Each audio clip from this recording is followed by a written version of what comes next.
तो दोस्तों, स्वागत है आपका ज्ञान 247 यूट्यूब चैनल पर। तो हाल ही में प्रधानमंत्री नरेंद्र मोदी और कतर के आमिर शेख तमीम बिन हमद अल थानी के बीच एक बड़ी मीटिंग हुई, जिसमें कई अहम फैसले लिए गए, जिसमें trade, investment, energy and security जैसे मुद्दों पर बात की गई।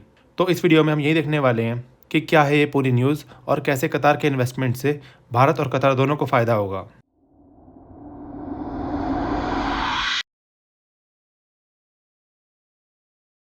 इस मीटिंग की सबसे बड़ी अनाउंसमेंट ये थी कि कतर भारत में $10 बिलियन की इन्वेस्टमेंट करेगा।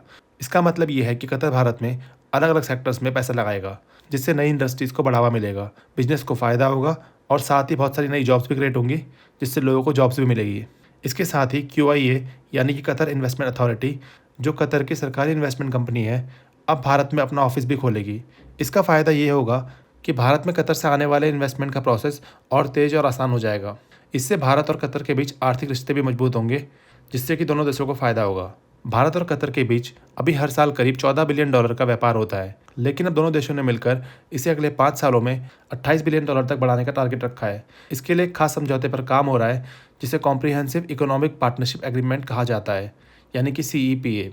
अगर ये समझौता लागू हो जाता है तो भारत और कतर के बीच व्यापार करना आसान होगा और साथ ही भारत और कतर में आने जाने वाले सामानों पर लगने वाला टैक्स भी कम हो सकता है, जिससे चीज़ें सस्ती हो जाएंगी और दोनों ही देशों के बिजनेसमैन जो हैं उनके लिए नई अपॉर्चुनिटीज़ खुलेंगी, जिससे बिजनेस बढ़ेगा और जब बिजनेस बढ़ेगा तो कई सेक्टर्स में नई नौकरियों के मौके भी बनेंगे।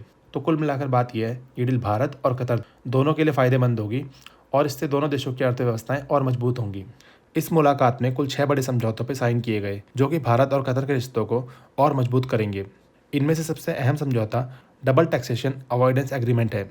इसका मतलब यह है कि जो लोग या कंपनियां दोनों देशों में बिजनेस करती हैं, उन्हें एक ही इनकम पर 2 बार टैक्स नहीं देना पड़ेगा, जिससे कि बिजनेस करने में आसानी होगी और इन्वेस्टमेंट बढ़ेगा।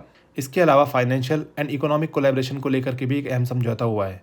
इससे भारत और कतर के फाइनेंशियल सेक्टर को नई ताकत मिलेगी और दोनों देश आर्थिक रूप से करीब आएंगे। इसका सीधा असर दोनों देशों के व्यापार और निवेश पर पड़ेगा, जिससे कि भारत में नई अपॉर्चुनिटीज़ बनेंगी। सिक्योरिटी को लेकर के भी बड़ा फैसला लिया गया है। सिक्योरिटी एंड साइबर सिक्योरिटी पर सहयोग बढ़ाने के लिए समझौता किया गया है, जिसके तहत भारत और कतर आतंकवाद से लड़ने, इंटेलिजेंस साझा करने और साइबर सिक्योरिटी और मजबूत करने में एक दूसरे की मदद करेंगे। इससे दोनों देशों की सुरक्षा व्यवस्था और मजबूत होगी और अंतर्राष्ट्रीय स्तर पर भारत की स्थिति और बेहतर होगी। मीटिंग में गाज़ा और वेस्ट एशिया के हालातों पर भी चर्चा हुई। भारत और कतर दोनों ने ही कहा, इस समस्या का हल बातचीत और कूटनीति से निकालना चाहिए। कतर, जो वेस्ट एशिया में एक बड़ा कूटनीतिक रोल निभा रहा है, भारत के साथ मिलकर शांति और स्थिरता को प्रमोट करना चाहता है। तो दोस्तों, ये डील भारत और कतर दोनों के लिए विन विन सिचुएशन है। आपको क्या लगता है, इससे दोनों देशों के जो लोग हैं उनको और बिजनेसमैन को फ़ायदा होगा? कमेंट करके अपनी राय हमें ज़रूर बताएं।